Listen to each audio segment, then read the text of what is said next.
All right, guys, welcome to this platform. This is where we're going to be having conversations about what's going on around the country, just catching up. It's been a while.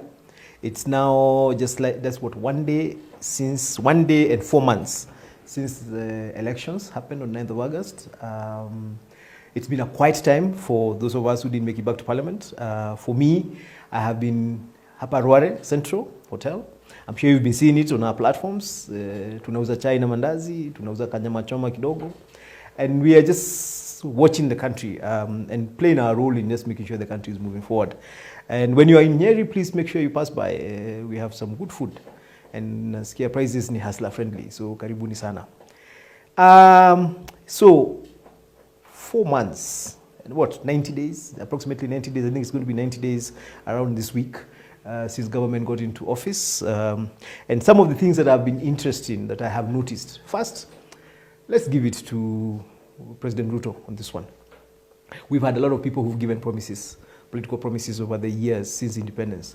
And I pointed out a couple of weeks ago that the one thing he has done right, he has actually done a very good job of fulfilling the promises he gave. So we remember making fun of Wetangula and Mudavadi when they joined Kenya Kwanza during the campaigns, and people were making fun and saying, oh, you know, hallelujah, nini, nini. But here they are. Musalia is a chief cabinet minister. Wetangula is a speaker. And they actually, you can see the consolidation in Western is happening in a way that it's never been seen before. And my good friend Atwoli, who is now supporting the president despite all the moments of shenzi during the campaigns, made a very interesting comment a few days ago when he said, vile tulinyoroshwa. And even for me as what was the de facto leader of Kieleweke in the last term, I can actually admit we did everything we could to stop William Ruto from being president. And he was able to run over us. And for that, you have to give it to him. We had government, we had the president, we had everything you hear, the deep state system, all those things. And we did quite a bit of work. Of course, we're going to keep pointing fingers at each other where people dropped the ball. And that, I'm sure a book will be written about what happened in that election. And because it was a very strange election in how it went. But give it to William Ruto.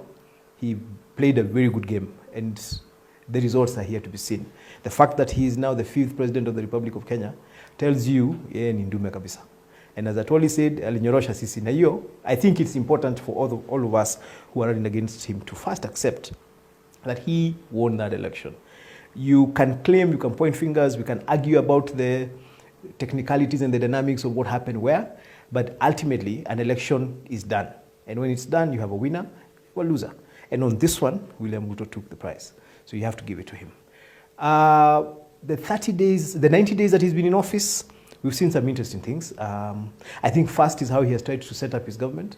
I remember there were claims, those of us, especially from Central Kenya, who were sure that there had been no negotiation between Central Kenya and him and the president. We still find ourselves calling him deputy president. And the president now.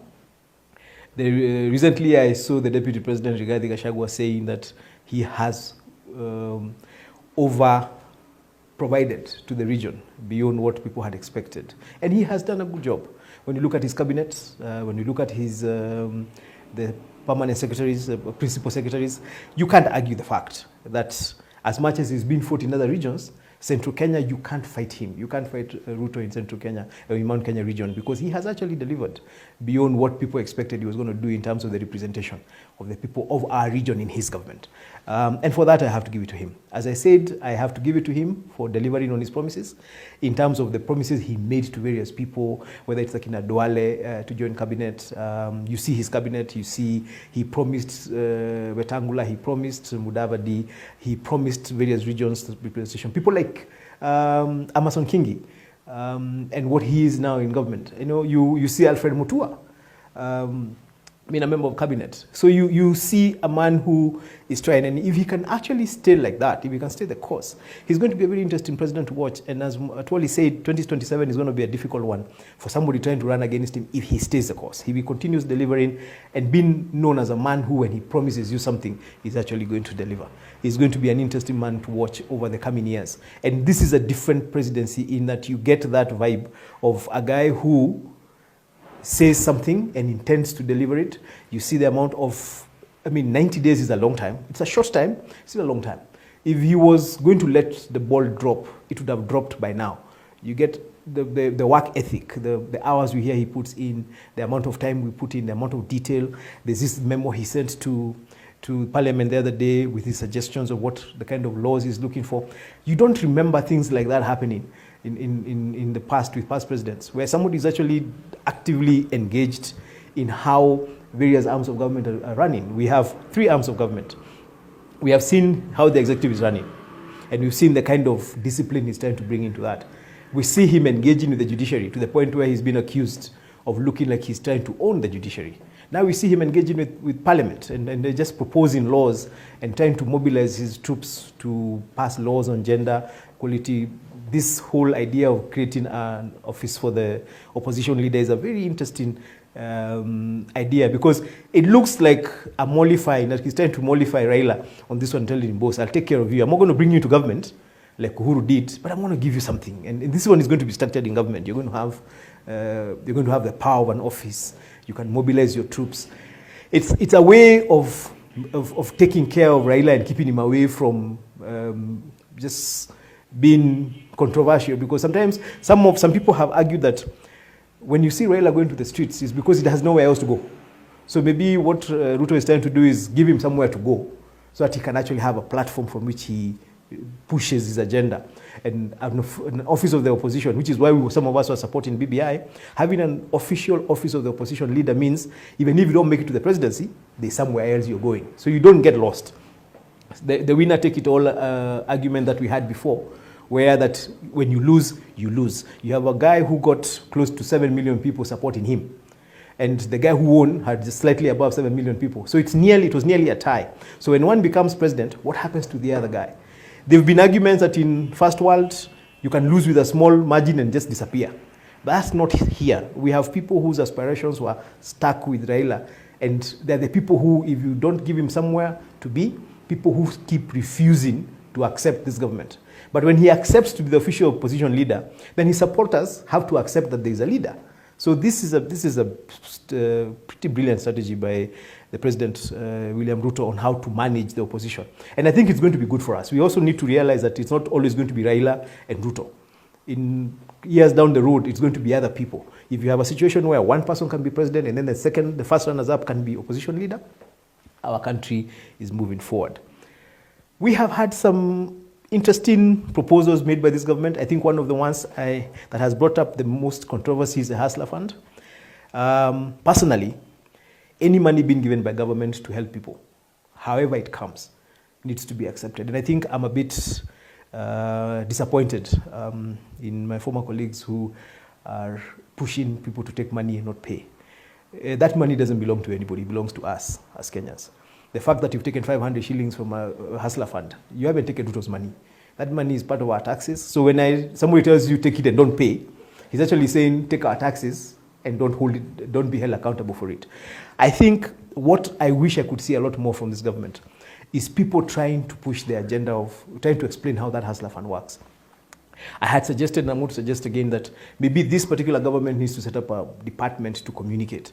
For example, if we were seeing people who have succeeded or become relatively comfortable financially by starting a business with 500 shillings or 1,000 shillings or 2,000 shillings, if we had consistent interviews, and I know the government can be able to identify people like those, legitimate, ordinary Kenyans, men and women, who started an egg business or selling handkerchiefs or selling milk or something with 1,000 shillings and are now comfortably taking care of their children, running their own lives. If we were able to see those kind of businesses on a regular basis, people would stop looking down on this Hustler Fund. Because people are saying, what do you do with 500 shillings? There's a time when 500 shillings can mean the difference between literally whether you're going to have a meal or not.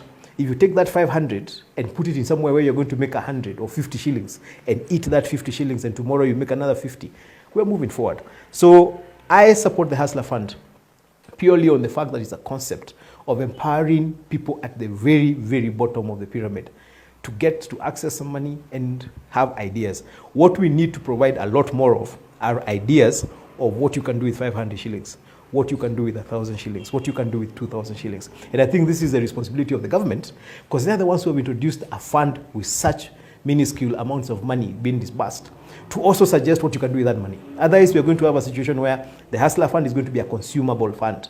People will take it, eat that money, and hope something will change in 14 days so that they can pay. And we're going to have a lot of non-payments, which I don't think is where this idea was coming from.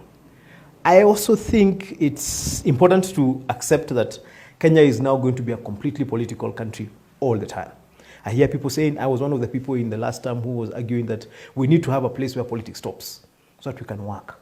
But I think what we have seen, mapema ndio best. Sasa, I mean, if there's anything we have learned from William Ruto, is that you don't wait. You start preparing yourself as quickly as you can. I know I have seen Kalonzo preparing himself. Ameanza tayari mapema ndio best, ameanza kujipanga. I think what we are seeing with Raila, as much as people might claim he's old, is also him preparing himself for the next election. And let's be honest, even what William Ruto is doing is the same.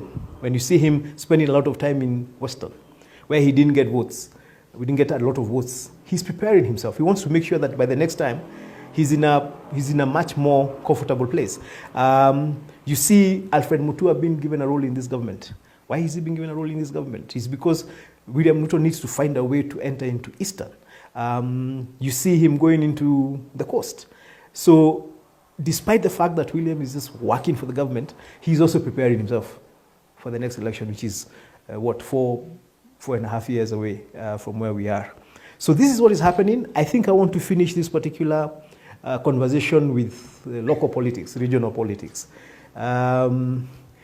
My good friend, the Deputy President, Rigathi Gachagua, who is an amazing guy. I do not know whether there's anywhere else in the country where a man has jumped from being a first-time member of parliament to being the second most powerful person in the executive. I don't know. Maybe there is, but not to my immediate memory. And I think that has both pros and cons. I think the negatives of that is Rigathi didn't get an opportunity to create his own networks in government. Usually when you look at somebody like the current president, he had been in politics, elective politics, for over 20 years.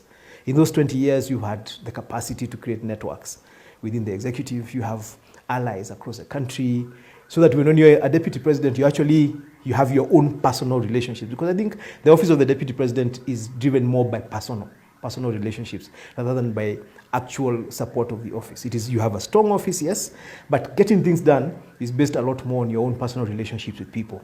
And that is one of the things I'm not sure that the current deputy president has been able to develop over the years that he's been in. Of course, having been a former administrator, he has people in the administration. But in terms of politics, you can see that small shake-up, that small gap of the alliances and the strengths that he has as an individual politically in terms of the alliances he has. We also remember that there was a bit of a push and pull when he was actually being identified as a deputy president. So it's going to be interesting to watch how he does the next 4 years and how he uses this office that he's been able to. He's literally jumped into an office from very far. My best wishes are with him. Of course, from a selfish perspective, coming from Nyeri, it would be very powerful for him to do well. And I think I am one of the people who's made a commitment to do everything I can to help him, to put my mind and whatever capacities I have to help him succeed. Because if he succeeds, it's good for us as Nyeri, it's good for us as a region, it's good for us as a country. And I think the primary thing, we've had a conversation about whether he's a regional kingpin or not. I think first and foremost, let's accept that he's a senior-most politician from our region. As deputy president, we don't have any other person, whether it's Meru, Embu, Kikuyu, in the government who is more senior to him in active politics. So he's a senior-most politician. Does that make him a regional kingpin? I think that is time that will tell.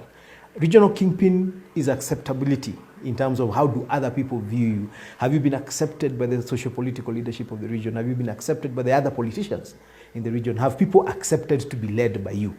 This is going to depend a lot on how he works over the next couple of years. How is he able to mobilize people around causes and interests that are important to the region? Do people accept that he represents the interests of the region? Are we going to accept that he's a face of the politics of our region? This is where he's going to require a lot of strategic thinking. He's going to require a lot of patience. He's going to require a lot of humility, because he's going to meet people who are just refusing from our region to accept him. And he's going to have to bring everybody on board until we get to the point where, like Uhuru had been, that when he says this is where we're going, this is where we're going. He also needs to start getting people around him who are willing to stand up, not just say he's a regional kingpin, but also represent him and then build him up and strengthen him to be a regional kingpin.